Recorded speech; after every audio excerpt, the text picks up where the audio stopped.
Bienvenue déjà, dans ce webinaire qui est là pour, vous présenter, une étude qui a été menée par FIBOA Normandie, en 2023, étude qui portait sur la création de circuits de proximité pour la valorisation d'essences feuillues secondaires en Normandie. Donc tout au long de cette présentation, le terme d'essence feuillue secondaire sera abrégé en EFS pour ne pas avoir à le redire, toutes les 2 minutes. Et donc, comme je le disais, c'est une étude menée, en 2023 par une élève, stagiaire en double cursus ENSTIB et AgroParisTech, Maureen Donnet-Descartes, dont le rapport sera prochainement, publié sur notre site. Je vais vous expliquer un petit peu d'abord pourquoi on s'est penché sur cette question. Donc depuis la remise en route de FIBOA Normandie en 2021, remise en route qui a fait suite à la fusion, hein, entre Profession Bois et Anori Bois. Les adhérents nous sollicitent régulièrement, nous, équipe salariée de FIBOA, sur des sujets en rapport direct avec cette étude. Quelques exemples, hein, qui nous reviennent régulièrement. J'ai des baux merisiers sur pied que j'arrive pas à écouler, j'ai une éclaircie de freine que je ne peux pas déclencher tant que j'ai pas trouvé un débouché intéressant.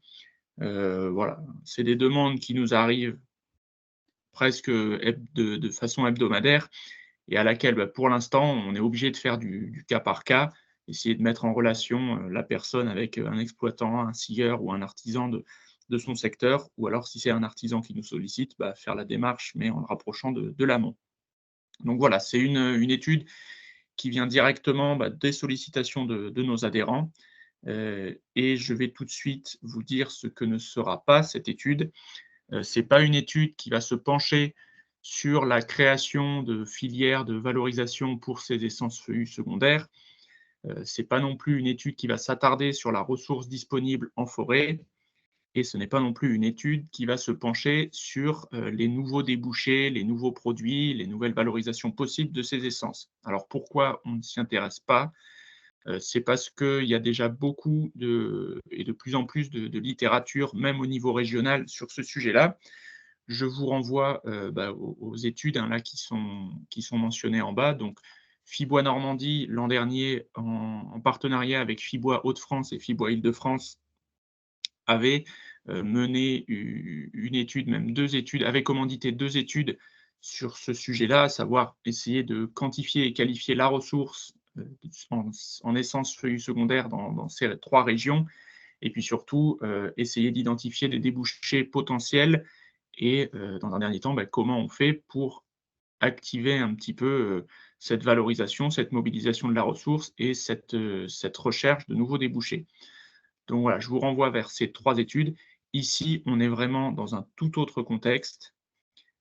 On va partir du postulat qu'on reste à ressources, récolte et demande constante et à partir de cet état de fait, on va chercher à identifier les circuits de valorisation actuels de ces EFS en Normandie. C'est-à-dire qu'on ne va pas se pencher sur quelle est la ressource qu'on pourrait mobiliser pour aller alimenter les besoins, et cetera. Non, c'est la récolte d'essence feuillue secondaire en Normandie, elle est ce qu'elle est. Il y a du bois qui sort, même si c'est anecdotique. Et qu'est-ce qui devient ce bois? Est-ce qu'il reste en région? Est-ce qu'il profite à des transformateurs et des utilisateurs régionaux ou pas? Et c'est surtout aussi connaître les pratiques actuelles des producteurs, des transformateurs et des utilisateurs pour que nous, Interpro, on puisse tracer, les circuits de valorisation préférentiels et puis œuvrer, au raccourcissement de ces circuits de valorisation. Pour reformuler, l'objectif de l'étude en une phrase, c'est comment faciliter la mise en relation entre producteurs, transformateurs et utilisateurs de FS normandes.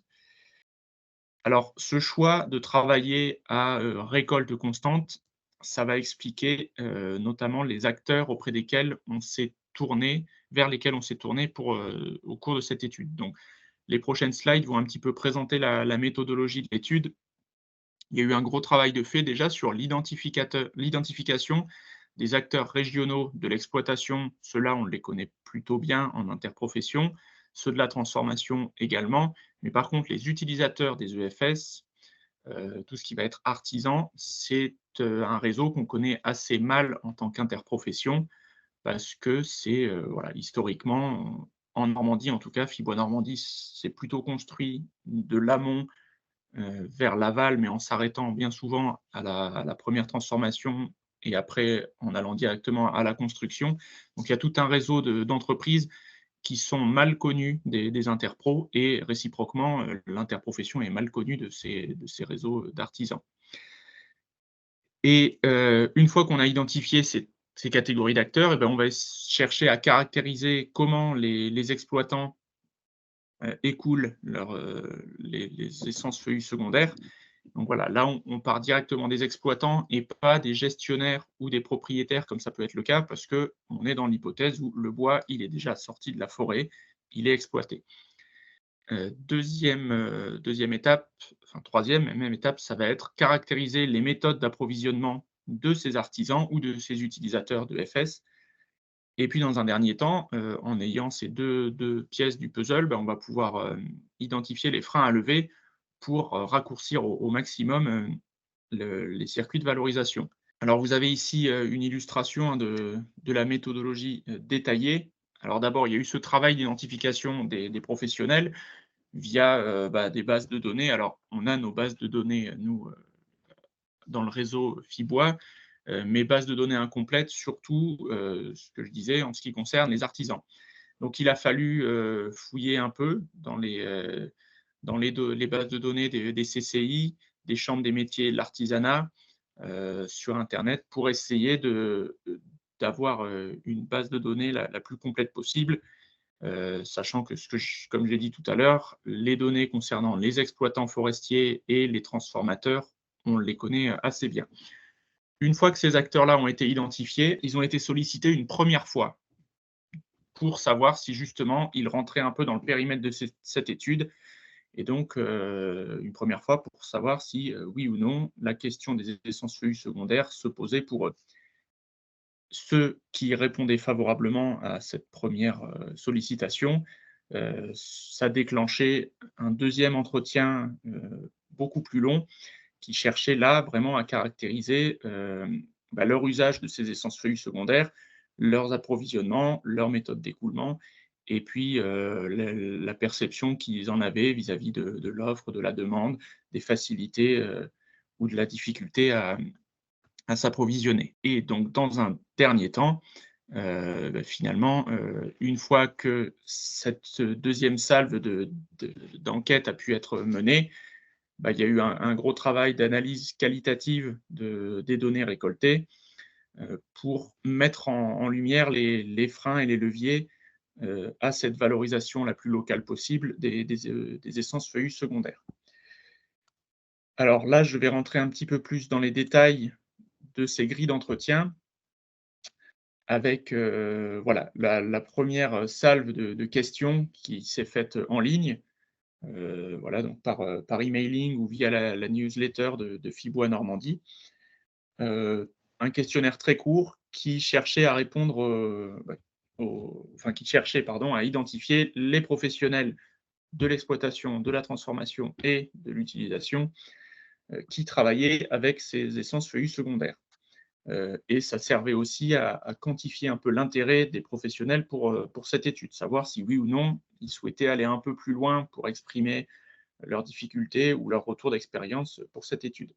Et dans un deuxième temps, ceux qui ont répondu favorablement, ont été recontactés donc directement par Fibois Normandie, cette fois-ci pour un entretien beaucoup plus long, en téléphonie, sur place, en visio, donc beaucoup plus long. Et là, sur 50 minutes, c'était vraiment l'occasion d'approfondir le sujet avec eux sur, sur la caractérisation de la demande en essence feuillue secondaire pour l'amont et la caractérisation de l'offre en EFS pour l'aval.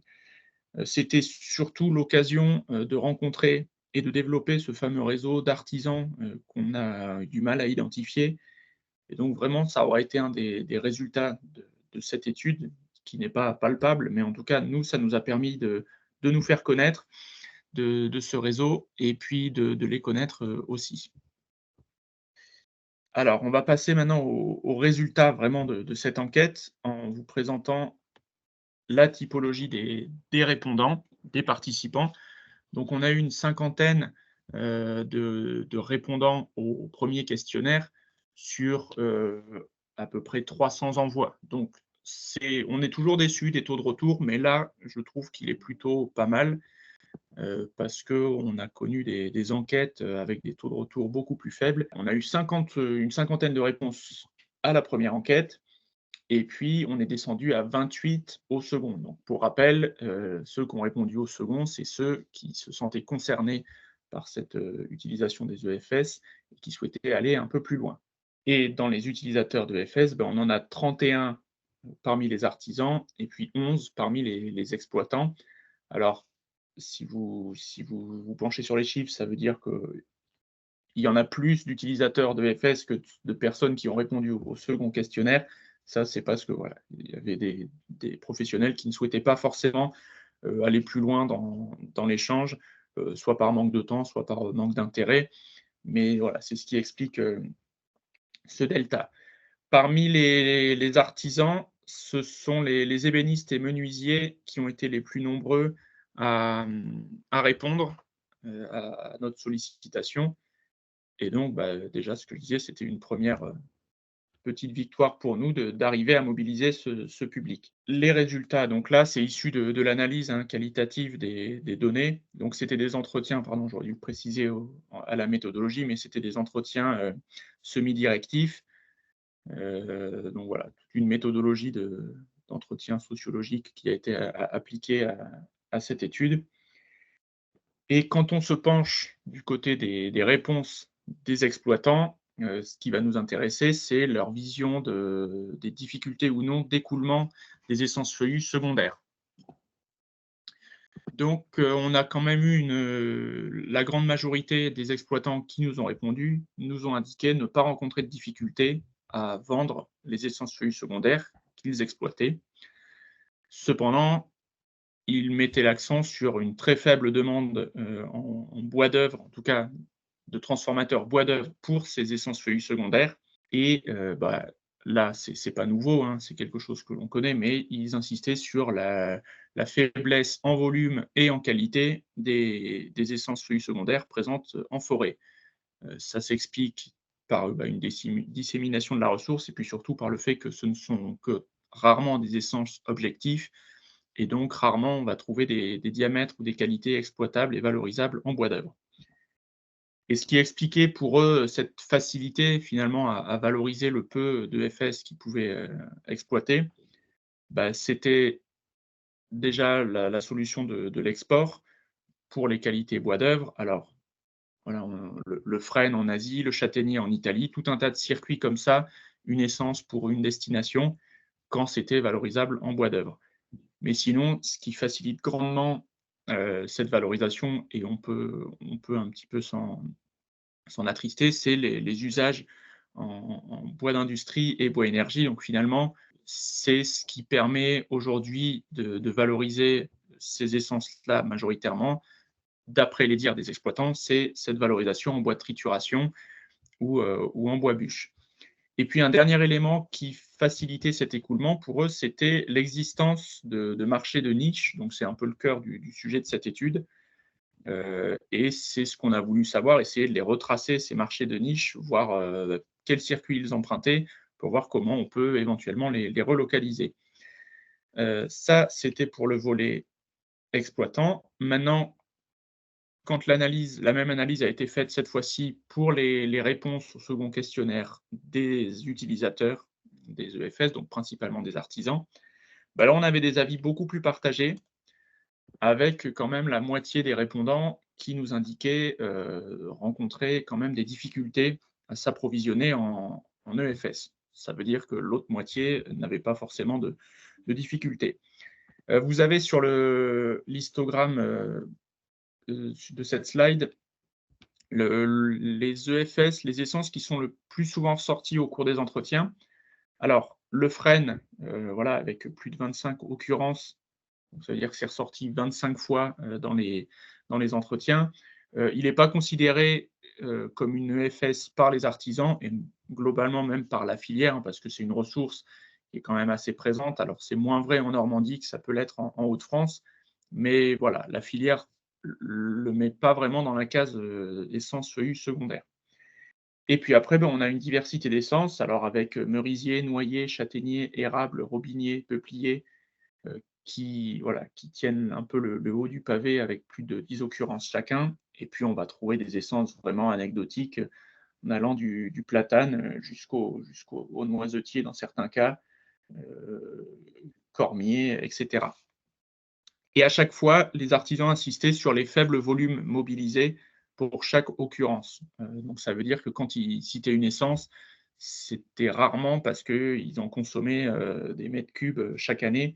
Voilà, ils nous donnaient cet ordre de grandeur de à peu près 0,1 mètre cube par essence, par commande, et donc 3-4 fois dans l'année, ils avaient ce besoin-là en cette essence.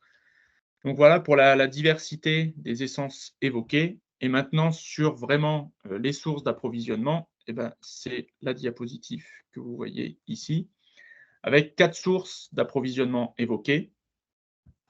Ou alors 4 familles en tout cas de sources d'approvisionnement. La première, c'est la source, bah, par les scieries, avec, l'avantage évoqué, par les artisans, bah, d'une implantation locale et d'une ressource locale, hein, parce qu'une scierie peut difficilement faire autrement que de valoriser ou de s'approvisionner localement. Par contre, les inconvénients cités, bah, c'était un nombre en baisse, hein. Il y a une dynamique, à la baisse assez forte du nombre de scieries. En Normandie, c'est peut-être un peu moins vrai que ça peut l'être dans d'autres régions, mais en tout cas, c'est pas un chiffre qui va à la hausse.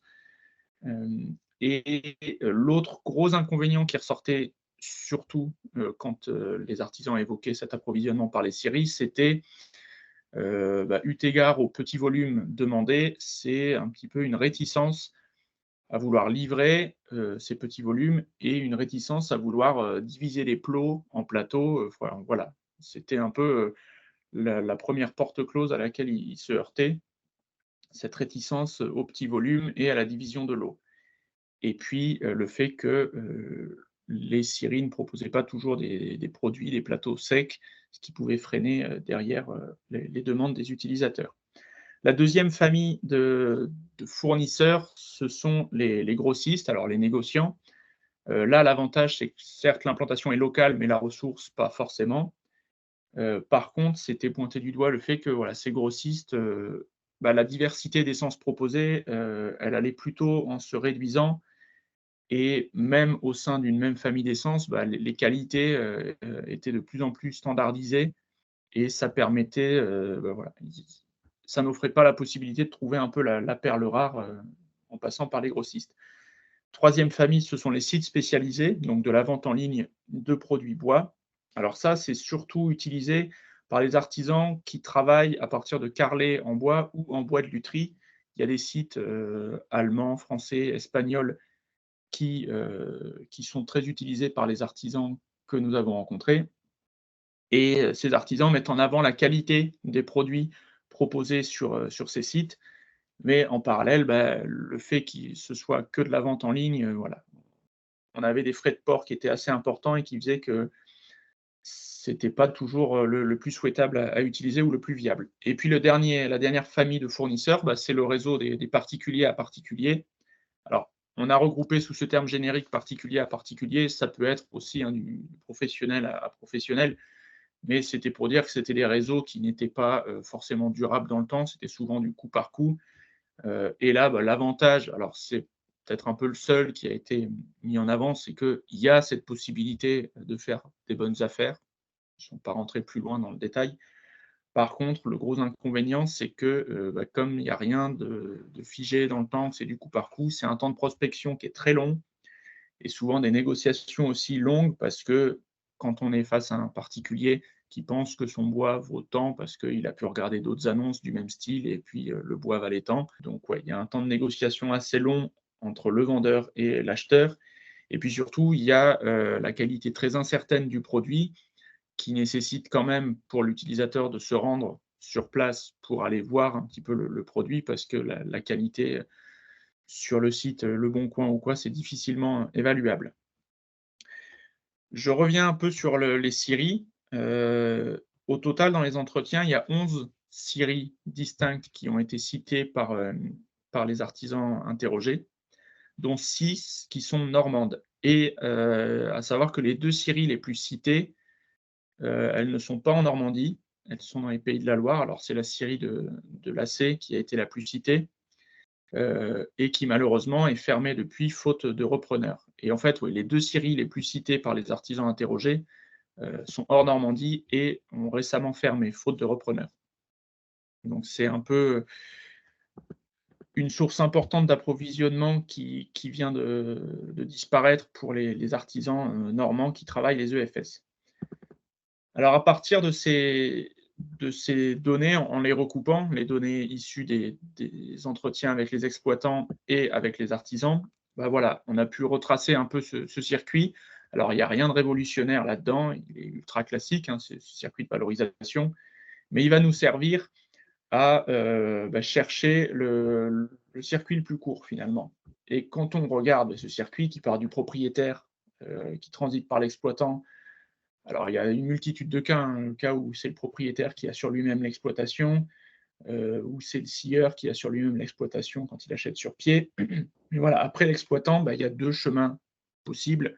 Une scierie locale, alors normande ou non, mais en tout cas dans un rayon, assez proche, et puis, par opposition, bah, les scieurs, non locaux ou les négociants, et les grossistes. Et ensuite, bah, il peut y avoir ce trajet direct entre le scieur et l'artisan, comme ça a été évoqué dans la diapositive précédente, ou sinon, bah, un passage par la casse, grossiste-négociant entre les scieurs et les artisans. Et puis, en jaune, vous voyez le réseau des particuliers. Alors là, il est un peu à part parce que ça recouvre une diversité de produits. Ça peut être de l'arbre sur pied, ça peut être du plot, de l'avivé, des carrelés, du bois de palette, on a du mal à mettre ça dans une seule catégorie, mais en tout cas, c'est du bois, voilà, dont l'origine, bah, on a du mal à la tracer. C'est au bon vouloir du vendeur de nous le donner s'il a l'info.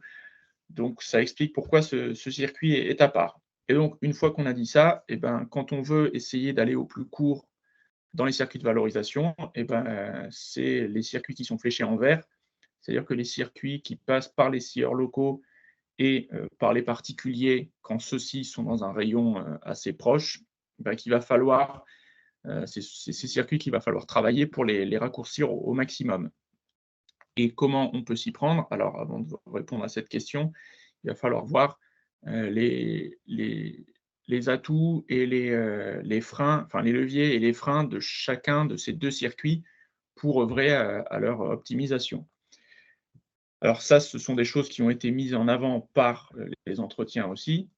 Les opportunités à la création de ces circuits courts, bah, ce sont les suivantes. C'est déjà des essences disponibles puisque, il n'y a pas forcément de concurrence dans l'usage. Soit ça part en BIBE, soit ça part quand c'est du bois d'œuvre à l'export, mais en tout cas, elles sont disponibles parce que s'il y a une demande, locale, et ben, la ressource, même si, il y en a pas pléthore en forêt, c'est quand même une ressource qui, à un moment donné, se retrouve, bord de route, pour certains volumes.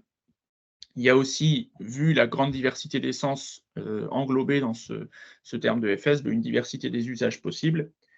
Et ce qui est vraiment ressorti des entretiens, c'est une curiosité, et même un appétit des artisans à travailler des essences qu'ils ne connaissent pas parce que, bah, voir comment ça réagit, comment ça se travaille, quel produit je peux obtenir, quel motif je vais pouvoir obtenir. Donc il y a vraiment un souhait de ne pas rester cantonné à une seule essence quand on est un artisan.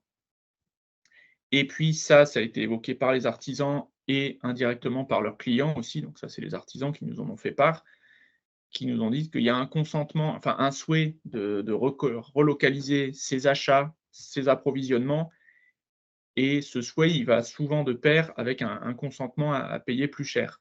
Alors, on n'est pas rentré dans les détails pour essayer de chiffrer ce consentement à payer, mais en tout cas, ça a été évoqué par quasiment tous les artisans.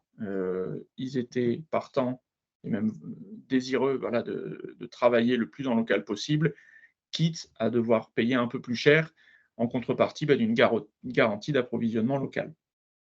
Les freins à lever, bah, c'est quand même, on s'est heurté, même si les scieries ont beaucoup été évoquées, dans l'approvisionnement des artisans, il y en a que 11 qui ont été évoquées, nommément. Donc c'est, une méconnaissance du tissu des scieries normandes et de leurs produits par les artisans. Donc, en dehors de ces 11, bah, il n'y avait pas, voilà, on n'a pas réussi à ils n'ont pas réussi à nous donner des noms d'autres scieurs ou quoi. Et pour vous donner un ordre de grandeur, la Normandie, c'est à peu près 60-65 scieurs.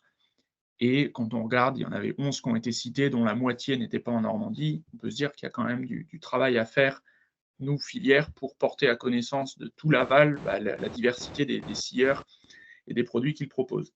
Un autre frein à lever, j'en ai déjà parlé, bah, c'est la réticence des scieurs, ou en tout cas la difficulté à procéder à des petites commandes, la difficulté à avoir bah, des petits volumes, parce qu'il y a cette réticence à la livraison, il y a cette réticence à la division des plots du côté des scieurs.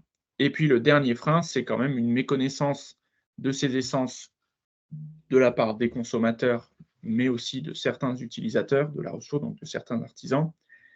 Et en fait, quand on ne connaît pas un produit, qu'on ne connaît pas ses caractéristiques ou quoi, ben, on va être peut-être plus réticent à le transformer ou même à l'acheter. Et ça a été mis en regard avec les habitudes du grand public qui est habitué maintenant à avoir des produits bois un peu standardisés. Alors c'est toujours un peu le refrain qui revient hein, quand on parle des essences feuillues secondaires, c'est le merisier qui est démodé parce que maintenant les bois, enfin les meubles, on a tous en tête le meuble IKEA bien clair, bien lisse, sans aspérité. Et puis voilà, le merisier, c'est devenu ringard. Ça, c'est toujours l'exemple qui ressortait dans la bouche des artisans pendant les entretiens. Alors maintenant qu'on a identifié les freins et puis les atouts à mettre en avant pour cette création de circuits courts, on va pouvoir identifier quelques solutions, quelques leviers à activer. Alors, le premier qui saute aux yeux, c'est vraiment renforcer la visibilité des exploitants, mais encore plus des scieurs locaux. Alors, c'est la renforcer, bah, les faire connaître surtout auprès des artisans et pour chaque scieur, être en mesure d'expliciter les essences, les essences qu'il travaille, les produits qu'il propose et puis surtout les prestations. Parce que c'est ça qui va intéresser directement les artisans. Prestations, ça va être est-ce que c'est du sciage mobile, du sciage à façon? Est-ce que vous proposez du séchage? Est-ce que vous assurez la livraison? Et ça tombe bien, parce qu'on a Fibois Normandie, on a publié toute fin 2022 le guide des bois locaux, dont vous avez l'image de la couverture ici et qui pour chaque scierie, alors ils n'y sont pas tous parce qu'il y en a certains, avec lesquels je me suis entretenu, certains scieurs qui m'ont dit: «Non, j'ai pas besoin de figurer dans ce guide. Moi, j'ai mes écoulements, j'ai mes clients, j'ai pas forcément besoin d'en rajouter». Donc voilà, vous ne trouverez pas forcément toutes les scieries, mais il y en a quand même une bonne, soixantaine de recensés dessus et à chaque fois, eh ben, on renseigne les essences sciées, les produits proposés, que ce soit du plot, des avivés, des charpentes, des traverses, le mode de séchage, si c'est à l'air libre ou en séchoir et les prestations que j'ai évoquées et puis le type de clientèle, auquel, elles s'adressent. Et sur les soixantaines de scieries qui sont recensées dans ce guide-là, il y en a, plus de 30 qui travaillent ces différentes essences.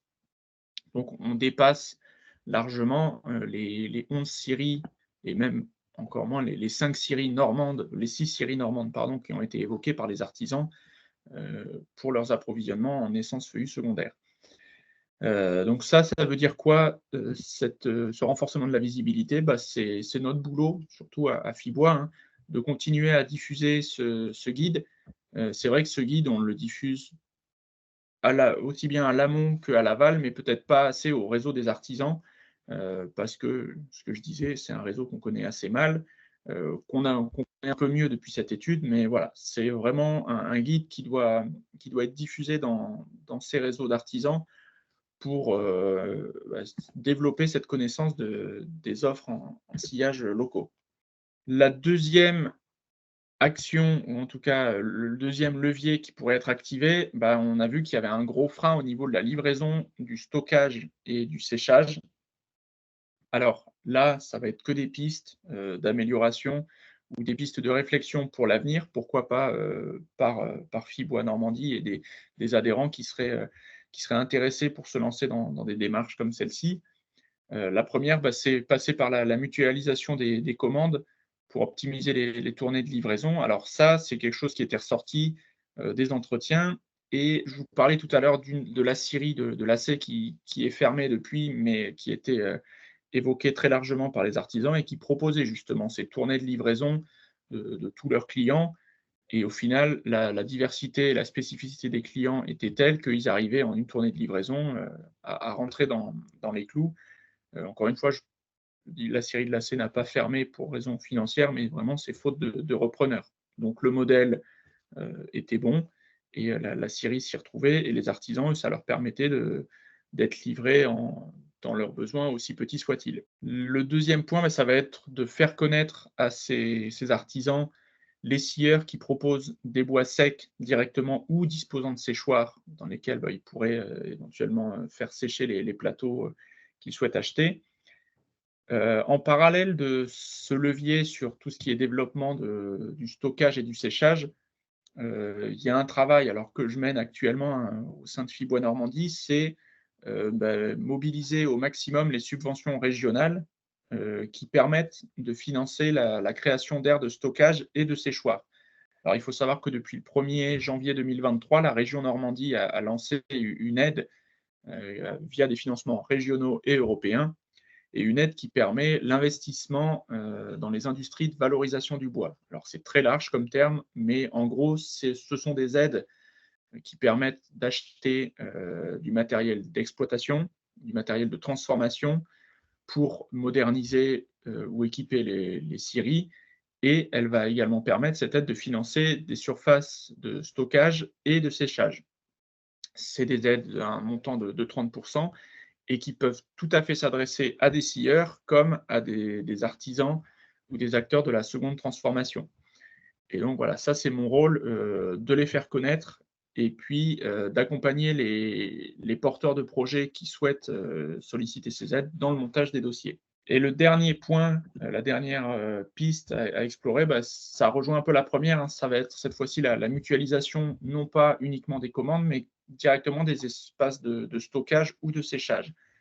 Alors là, ça va être une étude à laquelle je vais m'atteler en 2024 sur étudier un petit peu la transposabilité du modèle des CUMA, donc coopératives d'utilisation mutuelle du matériel agricole, pour la filière forêt-bois.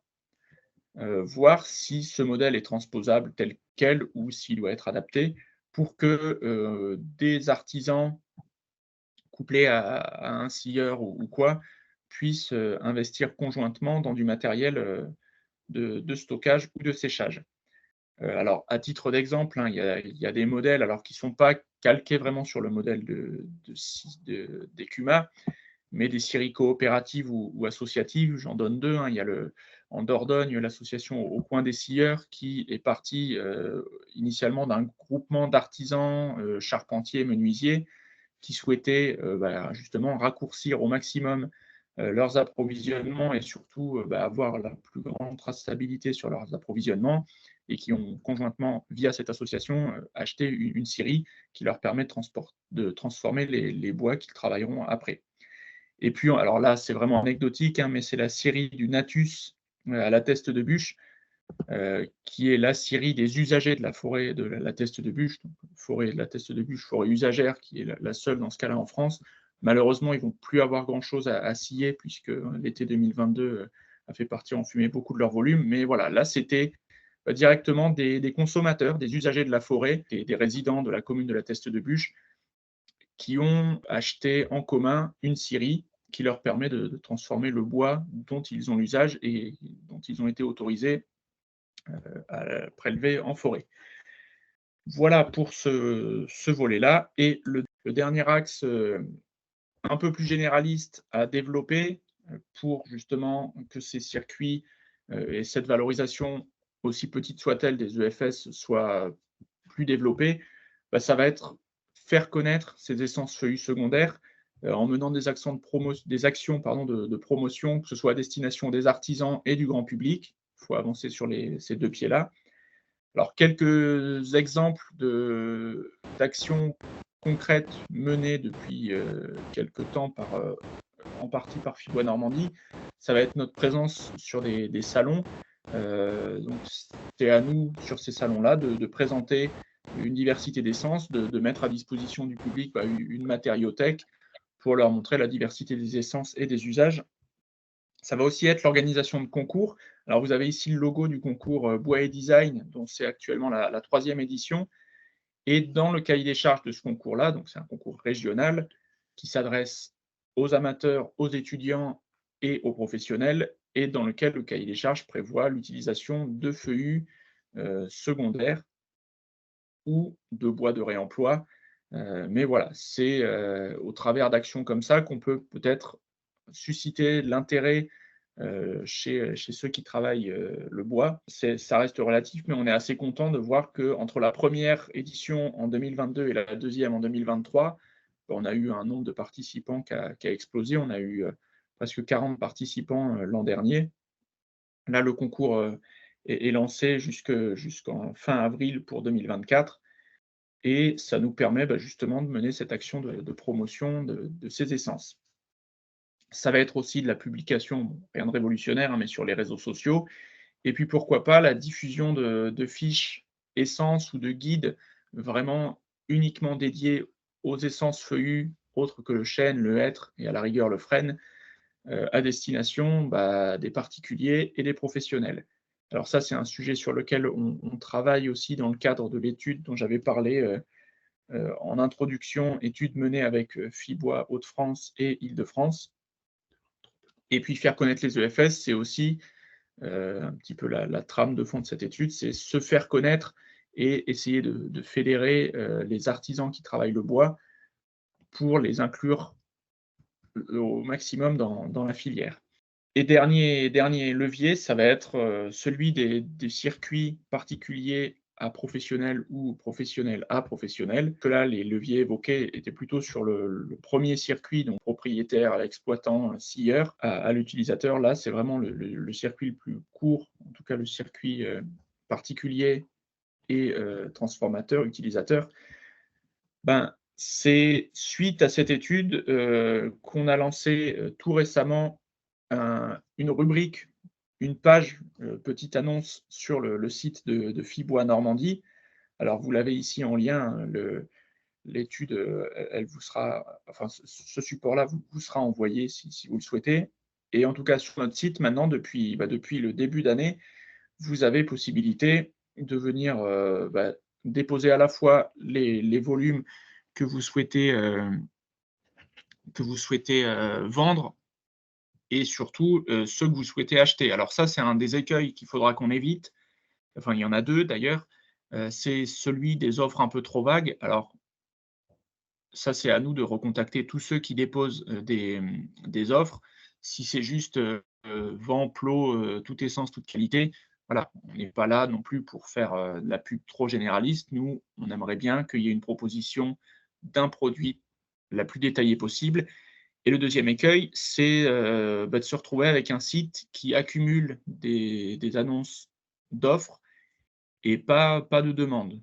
Parce que, voilà, si ça va donner l'image d'un site pas efficace où, c'est juste, tiens, on vient mettre une annonce au cas où il y a quelqu'un qui passe. Non, non, il faut qu'on suscite aussi la demande et c'est à nous de faire connaître cet outil auprès des utilisateurs du bois pour qu'ils aient le réflexe d'activer ce réseau qui leur permettrait de relocaliser au maximum leurs approvisionnements. Parce que encore une fois, c'est un outil qui est à destination des professionnels et des particuliers de la région Normandie. J'en ai fini pour la présentation. Alors, ce que je vous avais dit en introduction, hein, ce n'était pas révolutionnaire. On n'était pas là pour mettre en place une stratégie à long terme de valorisation des feuillus secondaires, mais plutôt de voir comment, à une échelle vraiment locale, on pouvait optimiser les circuits de transformation. Je suis à votre disposition si vous avez des questions et puis, je vous remercie de votre attention. Alors, je vois une question. Fanny. Est-ce que tu as en tête, en moyenne, les volumes, qui sont, utilisés par ces artisans? Est-ce qu'il y a quand même une amplitude qui est importante ou?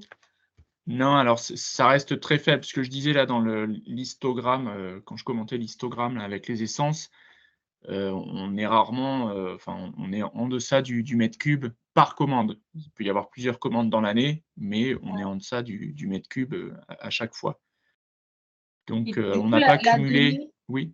ouais, c'est ça, du coup, la donnée sur l'année, est-ce qu'elle est disponible dans le Non, rapport non, d'études? non, parce que déjà, on n'est pas forcément représentatif, hein, vu le nombre d'artisans qui ont répondu. Et cette demande locale, en essence feuillus secondaire, bah non, on n'a pas pu la caractériser parce que c'était des entretiens plus qualitatifs que quantitatifs sur cette OK, question-là. OK. Alors, il y avait une autre question.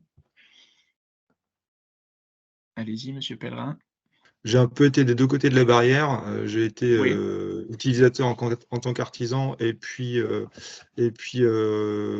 transformateur, intégré dans une scierie et négociant. L'une des grosses difficultés en fait, des artisans, c'est aujourd'hui d'avoir une stabilité de l'offre. Mmh.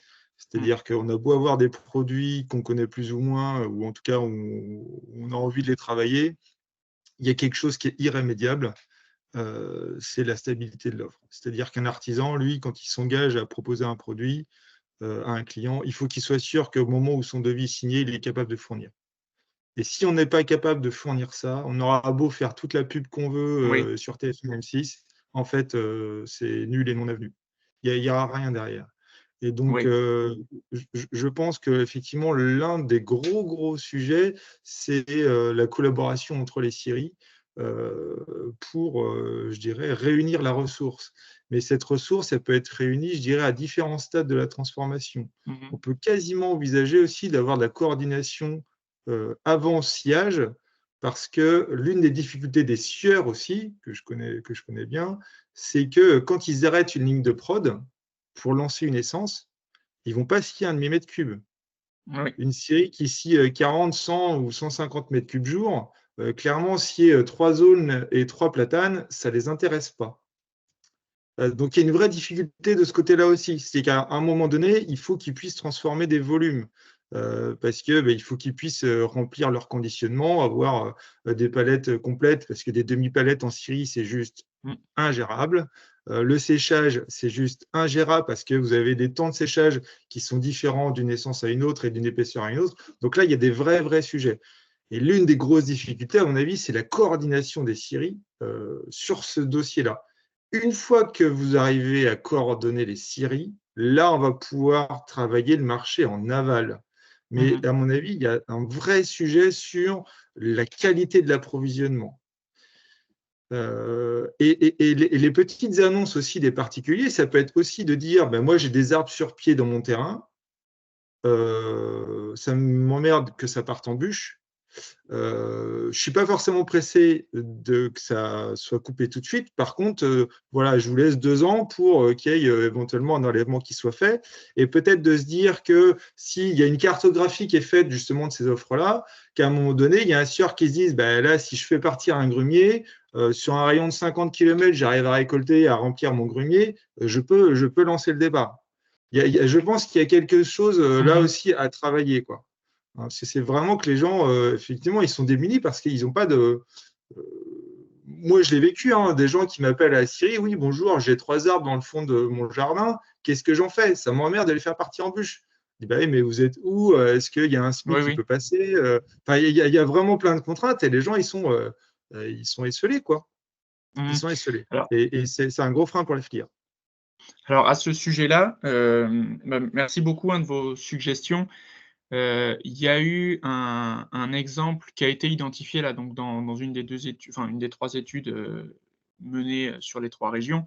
Alors l'exemple, il n'est pas dans notre région, il est dans le Grand Est, mais où c'est, à l'initiative du syndicat des propriétaires forestiers et du FNB, Grand Est, bah, la création d'un poste cofinancé par ces 2 structures alors j'ai plus le terme exact, mais en gros, si c'était le poste, un classeur, essence feuillus, et donc c'était quelqu'un qui, était à disposition des propriétaires forestiers pour aller, chez eux justement un petit peu organiser ces tournées de récolte. Donc déjà, c'est qualifier la ressource. OK, vous avez, tant de pieds de merisier, sur votre parcelle. Moi, je vais continuer à faire ma prospection dans les adhérents, Francilva du secteur, pour que derrière je puisse soumettre ce cahier aux scieurs et que eux puissent justement, comme vous le disiez, organiser cette tournée de collecte pour avoir une transformation qui vienne pas ralentir toute l'activité de la scierie. Et bah, écoutez, je prends aussi, hein, votre suggestion pour vraiment insister sur notre site, sur le fait que l'offre en bois sur pied peut tout à fait, enfin, a toute sa place. Et oui, donc c'est voilà, essayer de la développer. Alors, le site, il est pas encore totalement fluide. À mon goût, il y a beaucoup d'améliorations à faire. Là, on est allé au plus rapide pour vite disposer de quelque chose. Ce sera en amélioration continue. Mais en tout cas, oui, je prends bonne note, bah, de l'intérêt qu'il peut y avoir pour des scieurs de disposer aussi d'infos de bois sur pied. Oui, et je pense qu'il ne faut pas forcément se focaliser non plus sur avoir des demandes en fait sur ce site-là. Parce que je pense Mmh. que les artisans, par défaut, en fait, ils ne font pas la demande. Eux, ils ont un D'accord. besoin à un instant T, ils Oui, regardent, j'ai le marché, j'ai pas le marché, j'ai le produit, j'ai pas le produit, et terminé. En fait, parce que d'accord. lancer une annonce en disant, moi j'ai envie d'acheter, je sais pas quoi, du tilleul parce que j'ai envie de faire du tournage ou de la sculpture. Bon, ben, concrètement, j'ai un marché tout de suite. Je ne vais pas attendre 4 mois d'avoir Oui, quelqu'un oui, qui me oui. dise, ah bah si, j'ai Mmh mh. peut-être un truc. Alors, ça marche bien entre particuliers. C'est-à-dire que le gars qui va Mmh. bricoler dans son coin, dans son garage, qui va faire de la sculpture ou du tournage, ouais, le gars, il n'est pas pressé. Bon, bah, s'il a une offre pas loin, et tout. Ça peut marcher entre particuliers, mais je pense que ce n'est pas votre rôle à vous, Oui, oui, Fibois. oui, oui, bah, oui, Euh, Interpro, oui, oui. donc, OK, ouais, il faut pas en attendre. Enfin, vous en d'accord, aurez bon, peut-être, et bah, mais à ça mon m'arrange, avis, hein. Oui. ce sera marginal, clairement. D'accord. OK, OK. Ouais. Bon, bah, vous voyez, ça aura servi à ça aussi parce que c'est quelque chose qui nous avait été remonté, il faut qu'il y ait de la demande. Voilà. Là, Mais bah, par contre, de dire, parler avec vous. ouais, Oui. ouais, d'aller voir d'aller voir peut-être dans 6 mois ou un an les sieurs en disant, nous, on a vraiment des volumes disponibles de particuliers qui Mmh. cherchent à transformer leur bois. Là, si vous avez des volumes, effectivement, ça peut être intéressant. Et par rapport à Mmh. votre problématique de qualifier en fait les offres, je pense que ça peut être une sorte de questionnaire quand les gens ils vont sur ce truc-là, sur Oui. ce site-là, en disant quelle essence vous avez, est-ce que c'est sur pied, en plot ou bord de route, quelle qualité à peu près c'est, voilà, est-ce que Oui. c'est vraiment d'usage ou pas, et est-ce que c'est sec ou pas sec, voilà. Mmh. Je pense qu'avec 4-5 questions, Oui, oui, déjà oui. on a vraiment ciblé le truc et ça permet à ceux qui en ont besoin de tout de suite voir si ça correspond ou pas. Et ça ferme en fait, il faut des questions fermées et là vous allez Oui, oui, qualifier oui, vraiment les offres, quoi. oui. Je suis d'accord. Enfin, c'est le problème de la saisie libre, hein, où chacun y va de son avis très subjectif. Donc, ouais, oui, oui. Bah, alors ça, voilà, c'est quelque chose qui est prévu de faire dans l'amélioration, hein, de ce truc. Pour l'instant, il y a un petit peu trop de saisie libre pour, justement ces offres. Eh bien, écoutez, je vois pas d'autres, questions. Je vous enverrai, hein, à tous la présentation. Là, j'ai les adresses mail, des participants. Et je reste disponible par mail si vous avez, d'autres questions et bah, je serais assez curieux, hein, de continuer d'échanger avec vous, monsieur Pellerin, notamment sur ce volet coordination des scieurs, parce qu'on a eu des exemples en Normandie, alors pas sur ce thème-là, mais il y a eu l'exemple qui n'est plus d'actualité, mais de l'AMI Chêne, donc des scieurs de chêne qui s'étaient regroupés à une Tout à époque fait, pour justement. que je connais bien aussi. D'accord, donc voilà, est-ce que ça veut dire quand même qu'il y a en Normandie des scieurs qui ont eu, cette fibre pour le travail, coordonné. Alors je n'ai pas tous les éléments de savoir pourquoi ça n'a pas perduré. J'imagine que c'est financièrement, on s'y retrouvait pas en vendant les produits, C'était les débouchés mmh, qui, voilà, c'est le marché qui a, soit qui a pas été, enfin, le marché a changé et ou une difficulté à adapter le marché finalement à la production. Voilà. mmh. Il y a pas mal de choses. Ouais. Après, c'est vrai que moi j'ai la chance aussi d'avoir connu la scierie de Lacey du temps où elle était encore Oui, ouverte. Et c'est vrai que c'était un super, alors super interlocuteur déjà. Je ne sais pas si vous avez eu l'occasion de rencontrer son patron, mais c'était quelqu'un de très sympa, mmh. mais qui était effectivement une petite scierie et qui était capable finalement de trouver des moutons à 5 pattes. Voilà. Oui. J'ai eu la chance de travailler dans une entreprise d'agencement qui faisait peu de volume. Effectivement, on traitait peu de massifs. Par contre, c'était toujours du massif, des choses vraiment très spécifiques. Et toujours, il arrivait à nous trouver quelque chose. Et ça, c'était intéressant. Effectivement, le plus intéressant, c'était qu'il était capable de livrer. Et aujourd'hui, c'est un des gros sujets. C'est-à-dire qu'un artisan, aujourd'hui, s'il n'est pas capable de se faire livrer sur chantier ou dans son atelier, c'est mort. C'est-à-dire que l'émiage d'Épinal qu'on a de l'artisan qui va aller dans le hangar à plot choisir, c'est fini. C'est fini parce que déjà d'une, les artisans, ils ne savent plus choisir le bois. Ils savent quasiment plus ce que c'est que du bois. Enfin, je ne vais pas dire, je grossis le trait, mais il y a cette habitude-là qui a disparu. Qui a disparu, clairement. Et ils n'ont pas le temps, tout simplement. Ils n'ont pas le temps. Soit les chefs d'entreprise, ils ont besoin d'être le chef d'entreprise, donc ils ne peuvent pas être aux achats et aux machins.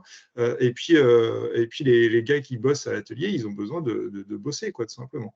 Donc là, il y a un vrai sujet qui est la capacité à livrer des bois, qui est aujourd'hui, je pense, vraiment indispensable. Et là, sur un système de CUMA ou de regroupement de scieries, je pense qu'il y a vraiment quelque chose à faire. Et Fibois a un vrai rôle à jouer parce que c'est vrai que l'une des difficultés des scieries, c'est qu'elles sont toujours un petit peu à voir un peu leur propre intérêt à court terme. Surtout qu'en plus, les essences secondaires, c'est un tout petit marché, ça ne représente vraiment rien aujourd'hui. Alors, c'est pas négligeable en termes de volume. Tout cumulé bout à bout, c'est pas négligeable. Et c'est surtout que c'est demain, à mon avis, des vrais leviers, pas forcément de croissance, mais en tout cas de maintien de rentabilité. Je pense qu'il y a un vrai sujet là-dessus parce que comme c'est aujourd'hui un marché qui est inexistant, il ne peut que se développer et on a la ressource qui est là. Donc il y a un vrai sujet là-dessus qui, à mon avis, est à travailler. C'est très bien que vous ayez fait cette étude. C'est un bon début, mais ça ouvre des portes. Oui, c'est en particulier cette étude-là qui a déclenché derrière notre demande, enfin notre souhait de travailler sur le modèle CUMA. Alors CUMA, parce que c'est peut-être le plus connu, mais il y a peut-être d'autres modèles de regroupement, des GIE ou quoi, qui pourraient être transposés à la transformation du bois, justement, pour essayer de massifier un petit peu l'offre en essence feuillue secondaire. Bon, je vois qu'il est 13h passées. Je vous remercie de votre participation. On n'était pas nombreux, mais ça a permis des échanges à la fin. Et puis, je reste disponible par mail si besoin. Je vous souhaite une bonne journée et un bon week-end. Merci, bon week-end aussi. Au revoir. À bientôt. Au revoir.